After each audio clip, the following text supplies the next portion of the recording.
오늘 복된 주일을 맞이하면서 특별히 오늘은 집사 임명 예배로 드리게 돼서 너무나 감격스럽고 감사합니다. 계속해서 우리 교회에 직분자가 세워지고 일꾼이 세워지는 것은 참으로 귀한 일입니다.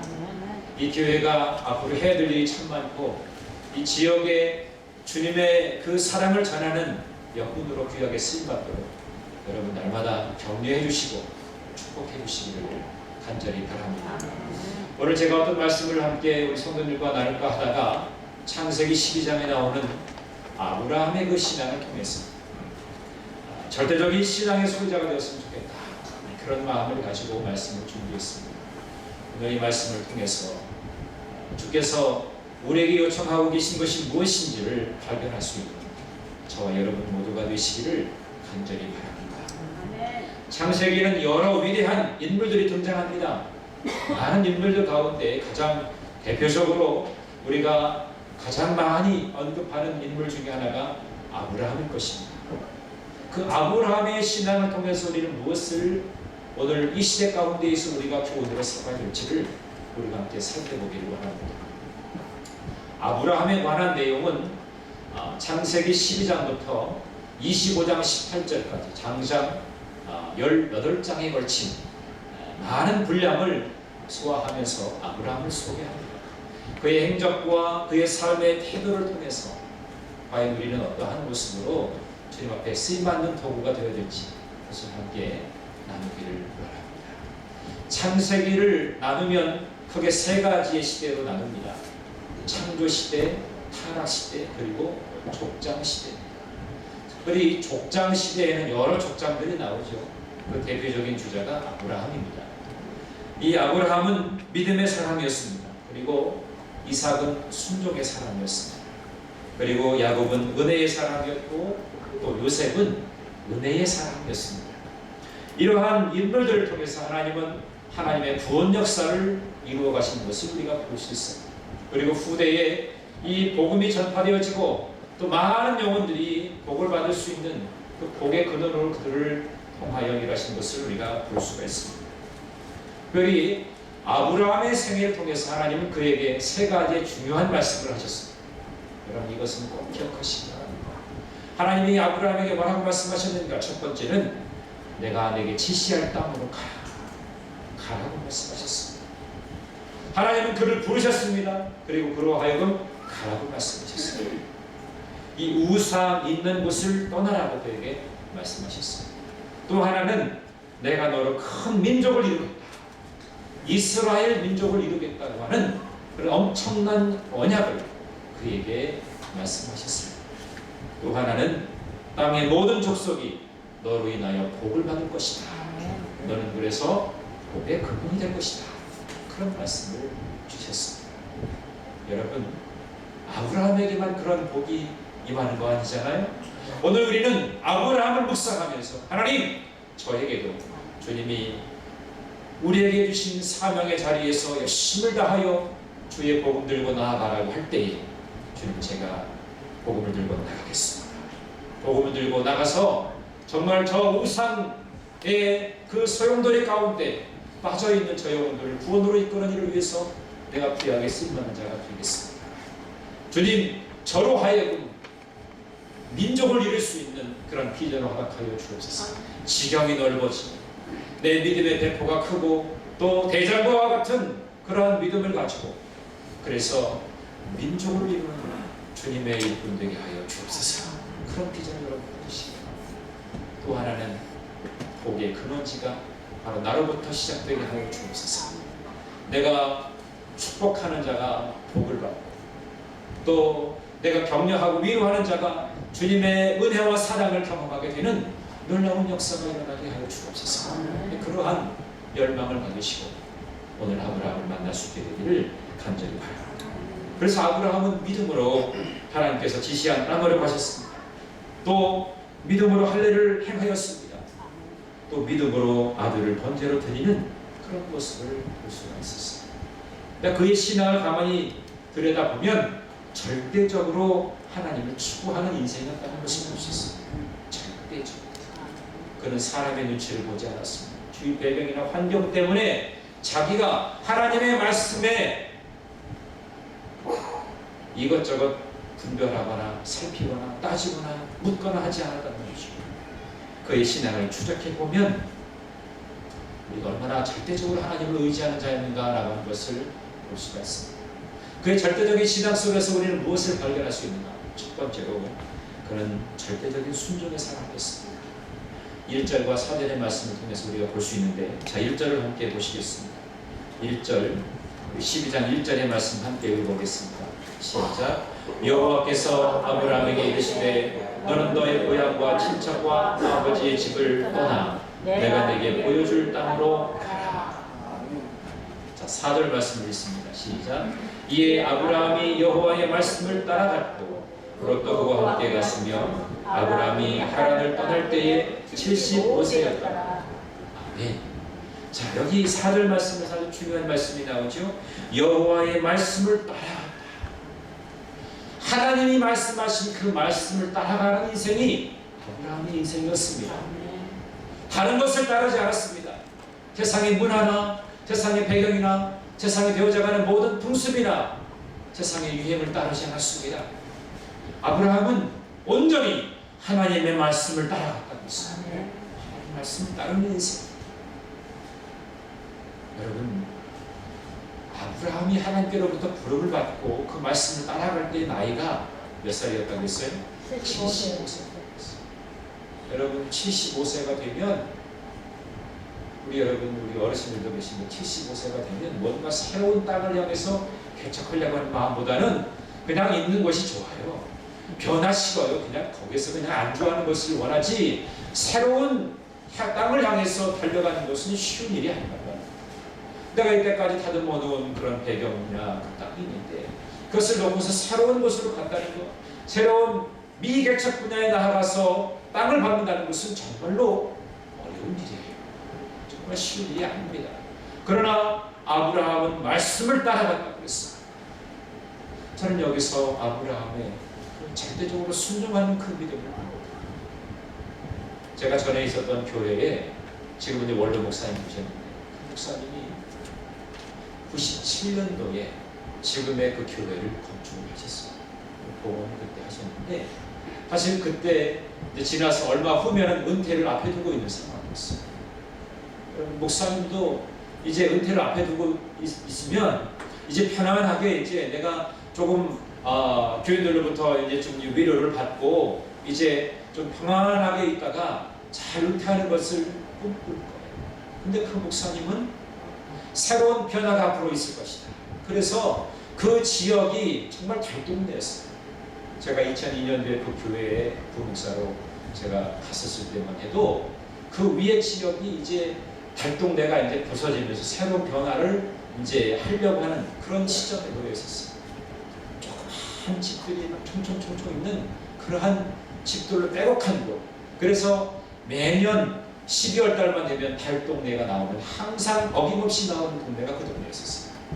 그런데 그 목사님은 앞으로 이 동네는 뭔가 변화가 있을 것이다. 그래서 그 지역에 그 상황에서 맞지 않는 그보다 더 큰 교회를 준비하고 건축했어요. 제가 처음으로 그 목사님 만났을 때 그 목사님은 그런 말씀을 하시더라고요. 나는 빚 갚는 재미로 목회 건축을 하고서 빚이 얼마나 많았어요. 목사님이 은퇴를 앞에 두고 이제 편안하게 이 건축은 다음 주자에게 이야기해도 되고 다음 주자에게 그 건축에 대한 비전을 얘기해도 되는데 돈이 묻겠어요. 내가 내 시대에 건축을 하고 내 다음 후임 목사님이 그곳에서 목회하시도록 해야지. 그런 마음을 가지고 그것이 저에게 큰 도전이 됩니다. 연세가 되면 들수록 이제는 편안하고 이제 좀 안주하는 것을 이제 사람들이 생각하게 되는데 아브라함도 역시 마찬가지였을 것 같습니다. 75세라고 하는 나이가 그렇게 적은 나이가 아니지 않습니다. 그러나 아브라함은 하나님의 말씀을 따라갔다고 했습니다. 하나님께서 나를 부르신 목적이 뭔가, 그 부르심이 무엇인가를 분명하게 그 사람이 아브라함이었습니다. 하나님이 아브라함을 왜 부르셨습니까? 우상의 땅에서 구별하여서 건져내기 위함이었습니다. 하나님은 아브라함을 통해서 큰 민족을 이루시기 원하셨어요. 그로 인해서 복의 근원지를 삼기를 원하셨어요. 그래서 그가 그 갈대아 우르 땅에서는 더 이상의 하나님의 놀라운 역사를 경험할 수가 없기 때문에 그로 하여금 꺼내 놓은 것입니다. 그래서 가나안 땅으로 그를 향하여 나아가도록 그 길을 지시하신 거죠. 하나님은 그에게 그 놀라운 비전을 보여주면서 그와 함께 언약을 맺게 하신 것입니다. 아브라함은 하나님의 뜻과 섭리와 의도를 알았습니다. 그래서 절대적인 신앙으로 순종하게 되었던 것을 볼 수가 있어요. 떠나라고 할 때 떠났고, 번제를 드리라고 할 때 드렸고, 할례를 명하실 때도 순종했고, 하갈과 이스마엘을 내쫓으라고 할 때도 순종했습니다. 그리고 마지막 정말 어려운 창세기 22장에 나오는 독자, 외아들, 100세에 낳은 아들 이삭을 바치라고 할 때도 그는 주저하지 않았습니다. 순종하면서 나아가게 된 것이죠. 여러분 가만히 살펴보십시오. 순종을 하기 위해서는 몇 가지 전제되어야 될 것이 있어요. 어떠한 것이 이해가 되고 납득이 되면 그때 순종을 하게 됩니다. 또 상황이나 배경이 이것이 이렇게 이야기하는 것이 당연하다라고 생각할 때 우리는 순종하게 됩니다. 그런데 아브라함은 갈 바를 알지 못하여 앞으로 진행되어질 일이, 앞으로 내가 가야 할 땅이 어떤 땅인지, 어떠한 일을 만날지 모르는 그런 상황에서 그는 순종하는 사람이었다는 거예요. 그것이 우리에게 중요한 의미를 남기는 것입니다. 그러니까 아브라함은 하나님이 행하시는 말씀이라고 하면 절대적으로 순종했어요. 그것이 아브라함에게서 만날 수 있는 특별한 순종의 모습, 묻거나 따지지 않았습니다. 하나님께서 아브라함에게 너 이삭을 바쳐라. 하나님 왜 바쳐야 됩니까? 하나님 100세의 아들을 주신다고 약속해서 아들을 주셨는데, 또 이 아들을 통해서 별과 같이 바다의 모래와 같이 그렇게 엄청나게 자손이 번성할 것을 나에게 약속하셨는데 지금 거두어가신 것은 무슨 일입니까? 묻지 않았습니다. 따지지 않았습니다. 그저 순종하였던 그의 모습을 볼 수가 있는 거예요. 하나님의 부르심의 목적을 알았기 때문에 내 인생의 어떠한 경험으로 하나님 앞에 드려져야 할 것인가를 구체적으로 고백하는 그의 모습을 우리가 보게 되는 것입니다.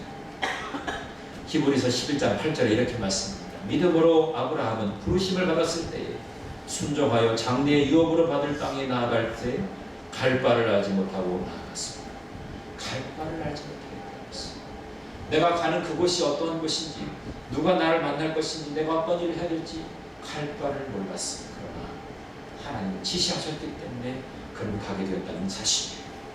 로마서 4장 18절의 말씀 보니까 아브라함이 바랄 수 없는 중에 바라고 믿었으니 이른데 후손이 이가 되리라 하신 말씀대로 많은 믿음의 조상이 되게 하려 하십니다. 그렇게 말씀하셨단 말이죠. 바랄 수 없는 중에 바라고 믿었다. 그게 아브라함에게서 우리가 만날 수 있는 특별한 믿음이라는 것입니다. 여러분, 말씀을 따라가는 것이 순종이고 믿음인 거예요. 하나님의 생각과 의도와 뜻과 섭리를 바로 알아야 우리는 그 말씀에 순종할 수가 있습니다. 주님이 오늘 이 시대에 나를 부르셔서 서울교회에 주님의 일꾼으로 삼아주신 것, 하나님께서 특별한 뜻과 이유가 있으실 것입니다. 나를 통해서 하나님이 놀랍게 일하실 것입니다. 여러분, 그런 마음의 소망을 품게 되시기 바랍니다. 지금은 내가 부족한 것 같지만 앞으로 행하실 하나님의 일이 얼마나 위대하고 놀라운지 그거를 기대하는 거죠. 여러분의 아주 작은 그 잣대로 재려고 하지 마시고 하나님이 행하실 것에 관해서 여러분들의 삶을 의탁하게 됩니다. 하나님이 여러분들을 통해서 지금의 많은 연단과 또 훈련과 여러 가지의 시련과 여러 가지의 고통 가운데 하나님은 여러분들의 그 모든 과정을 통해서 여러분을 가장 존귀한 자로 이끌어 주실 줄로 믿습니다. 우리에게 필요한 것은 순종. 어떠한 경우에서든지 주의 말씀에 순종하도록 우리에게 주는 것입니다. 그것이 아브라함에게 별과 같이 빛나는 그 절대적인 믿음에서 생겨나게 된 모습이죠. 두 번째로 아브라함의 신앙은 절대적인 예배 중심이었습니다. 예배자였단 말이죠. 예배에 성공하는 사람이었습니다. 오늘 8절의 말씀을 함께 읽어보겠습니다. 8절 시작. 거기서 베델 동쪽 산으로 옮겨 장막을 치니 서쪽은 베델이요 동쪽은 아이라. 그가 그곳에서 여호와께 제단을 쌓고 여호와의 이름을 부르더니 여기 보면 제단을 쌓고 하겠습니다. 제단을 쌓았다는 것이 뭘까요? 예배를 드렸다. 창세기에서 보면 아브라함이 가나안 땅에 들어와서 3번의 제단을 쌓은 것을 볼 수 있어요. 먼저 세겜에서 제단을 쌓습니다. 6절과 7절의 말씀 보면 세겜 땅 모래 상수리 나무에 이르니 그곳에서 제단을 쌓았다. 그렇게 말씀하고 있습니다. 그리고 오늘 8절의 말씀 보니까 베델 동쪽 산으로 옮겨서 장막을 치고 그곳에서 여호와께 제단을 쌓았다. 그렇게 말씀하고 마지막으로 창세기 13장 18절에 보면 헤브론에서 제단을 쌓았다. 가는 곳곳마다 자기의 거점이 되는 곳에 그는 항상 제일 먼저 무엇을 했느냐? 제단을 쌓았습니다. 예배가 중심이 되어지는 그런 삶을 그는 영위했다는 것을 알 수가 있습니다. 여러분, 이렇게 예배를 사모하고 예배를 통해서 하나님과의 영적인 깊은 교제를 하는 것, 여러분, 예배라고 하는 것은 뭡니까? 내가 나의 삶 속에서 정말 하나님과의 깊이 있는 만남을 위해서 내가 시간을 구별해 드리는 것이 예배 아닙니까? 그러니까 중요한 거예요. 다른 세상에 많은 바쁘고 분주한 일도 있지만 그 일들 가운데 내가 구별하여서 하나님께 드리는 것, 그게 예배입니다. 그래서 예배는 보는 게 아니고 예배를 드리는 거예요. 여러분이 지금 이 시간을 들여서 하나님께 예배하지 않습니까? 이 시간에 다른 것도 하고 싶은 것도 많고 쉬고 싶은 것도 많고 누리고자 하는 것도 많고, 그러나 우리는 하나님 앞에 예배합니다. 이 예배를 통해서 우리는 하나님의 그 놀라운 그 사랑과 하나님과의 긴밀한 교제를 우리가 맛볼 수가 있는 거죠. 세상의 그 어떤 것과 교제해도 하나님과의 교제만큼 더 아름답고 더 위대한 것이 있습니다. 내가 하나님의 사람인 것을 다시 한번 내가 깨닫고 내가 다시 한번 내 마음속에 그 하나님을 품을 수 있는 것은 예배를 통해서 가능한 것입니다. 어떠한 경우이든지 예배 드릴 수 있는 환경을 만들었던 사람이 바로 아브라함이었습니다. 저희 할아버님이 당진 지역에서 장로님이셨는데 당진 지역에 5개 교회를 개척을 하셨어요.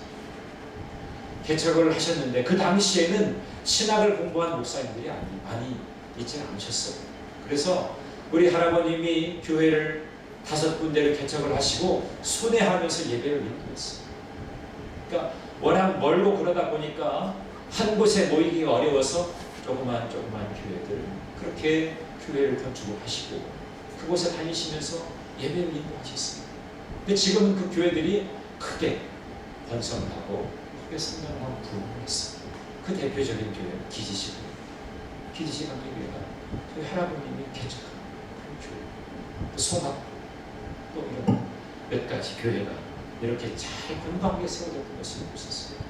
그러니까 많은 사람들이 예배할 수 있는 공간에서 모여서 하나님을 경험하도록 그 예배의 자리를 마련한다는 것이죠. 그래서 어느 교회든지 교회가 시작되어질 때 예배의 터를 잡고 예배를 위해서 모이고, 그래서 이 교회가 세워지도록 힘쓴 그 손길들은 정말 아름다운 것이고, 우리 서울교회도 이 교회가 세워지기 위해서 눈물로 기도하면서 물질을 들여서 이 교회를 세운 그런 손길들이 있어요. 정말 귀한 손길입니다. 오늘의 이 교회가 다시금 제2의 제3의 부흥과 성장을 위한 것은 그 그루터기가 있었기 때문에, 그 불씨가 있었기 때문에 가능한 거죠. 아브라함을 통해서 많은 족장들이 왕성하게 하나님의 그 일 감당할 수 있었다고 했습니다. 이 아브라함의 그 예배 정신을 본받았기 때문인 줄 믿습니다. 어디를 가든지 예배의 중심이 되어지는 그런 삶. 여러분, 그래서 올 한 해 여러분들이 마음에 다시 한번 결단했으면 좋겠습니다. 하나님, 제가 이 제단에서 드려지는 예배를 사모하기로, 이 제단에서 드려지는 예배에 목숨을 걸기를 원합니다.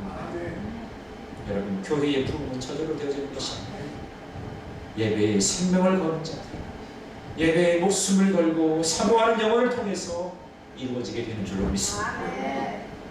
우리 직분을 감당하실 분들은 이 사실을 염두하시고, 여러분이 다른 사역을 하지 않아도 예배의 자리에 앉아있는 것이 이 교회를 든든하게 지켜갑니다.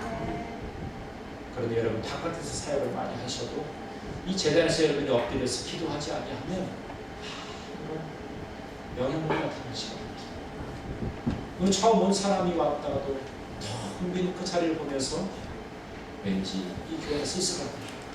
그래서 그냥 가지고 그런 상황이 되는 거예요. 이 교회를 지키시기 바랍니다. 이 교회 예배 자리를 사모하시기 바랍니다. 믿음의 사람들은 예배를 귀하게 여겼습니다. 하나님께 예배드림을 삶의 최우선순위로 삼게 되었다는 것입니다.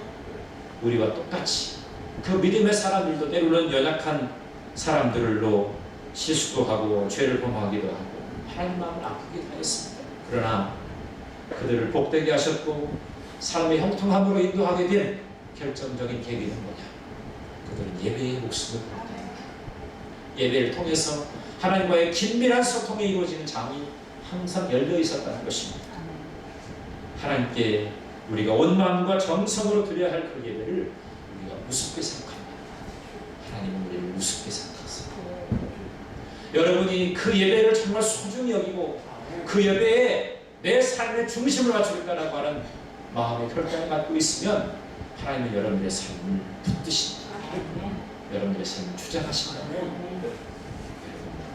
진정으로 예배하는 예배자가 되시기 바랍니다. 올 한 해 우리의 삶에 우리의 신앙의 모토 가운데 가장 중요하게 품어야 될 부흥의 키는 예배예요. 하나님 우리의 예배가 회복되게 하여 주옵소서. 모이는 기쁨과 감격 있게 하여 주시옵소서. 속회도 열심히 모이고 선교회도 열심히 모이고 그리고 여러분 가정에서도 가정 예배를 열심히 모이고 여러분 직장에서도 신뢰를 조직해서 몇몇 사람이라도 기도하는 모임을 할 그러한 마음의 자세를 가지고 이 재단에서 진정한 예배를 올려드릴 수 있는 여러분 모두가 되시길 바랍니다. 마지막으로 아브라함의 신앙은 절대적인 헌신에 있었습니다. 헌신. 여러분 헌신이라고 하는 것은 뭡니까? 자기의 몸을 드린다는 것, 아낌없이 드린다는 것. 내가 가장 소중히 여기는 것, 가장 가치 있는 것, 그것을 하나님께 올려드리는 것이 바로 헌신이라는 거예요. 우리가 읽진 않았지만 자 창세기 22장을 한번 펴보겠습니다.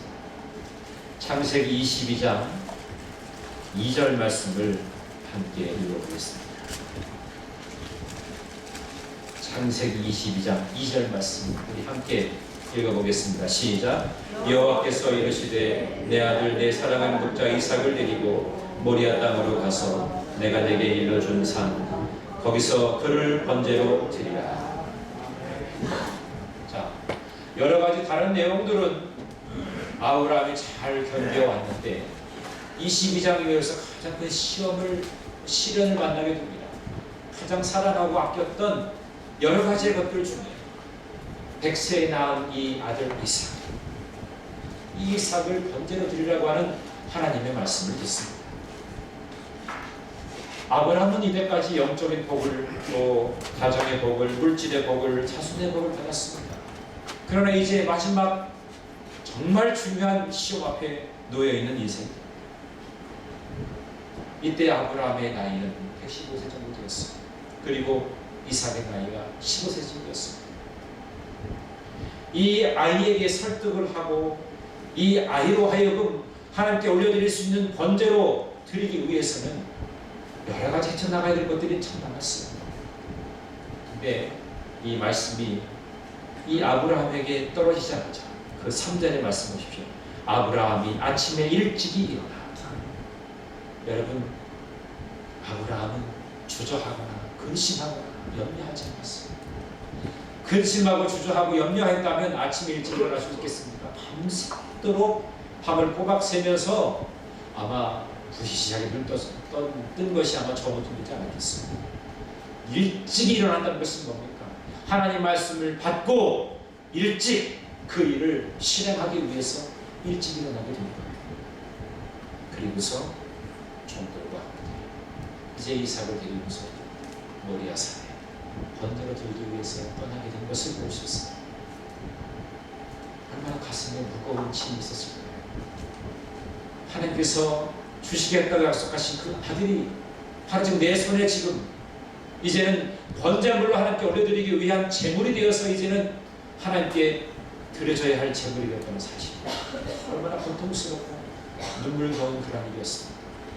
그러나 주신 것도 하나님이시고 취하는 것도 거두시는 것도 하나님이신 것을 아브라함은 알았기 때문에 그는 주저하지 않았습니다. 그래서 그는 하나님 앞에 올려드리기 위해서 자기의 가장 소중한 아들을 드리고자 번제 제단으로 달려가게 된 것입니다. 여러분, 이것이 아브라함에게서 볼 수 있는 헌신의 자세인 것입니다. 여러 복을 받았습니다. 하나님께로부터 부름받아서 떠났고 또 큰 민족을 이룰 것이라고 하는 복의 근원이라고 하는 것을 그는 하나님께로부터 말씀을 받았어요. 근데 이 큰 위기 가운데서도 그는 변함없이 하나님을 추구하는 절대적인 헌신의 모습을 드리고 있습니다. 이것이 이 하나님의 마음에 맞게 되어지는, 하나님 마음에 합격이 되어지게 되는 그런 모습을 보이게 되는 것이죠. 여러분, 사실 이 아브라함에게서 여러 가지의 해석이 있습니다만 말씀을 읽다 보면 아주 중요한 구절이 있어요. 22장 5절의 말씀은 이런 말씀이죠. 이에 아브라함이 종들에게 이르되 너희는 나귀와 함께 여기서 기다리라. 내가 아이와 함께 저기 가서 예배하고 우리가 너희에게로 돌아오리라 하라. 자, 제단에 올라가기 전에 종들을 여기 있으라고 했습니다. 그리고 가서 예배하겠다고 했어요. 그 다음에가 중요해요. 우리가 너희에게로 돌아오라.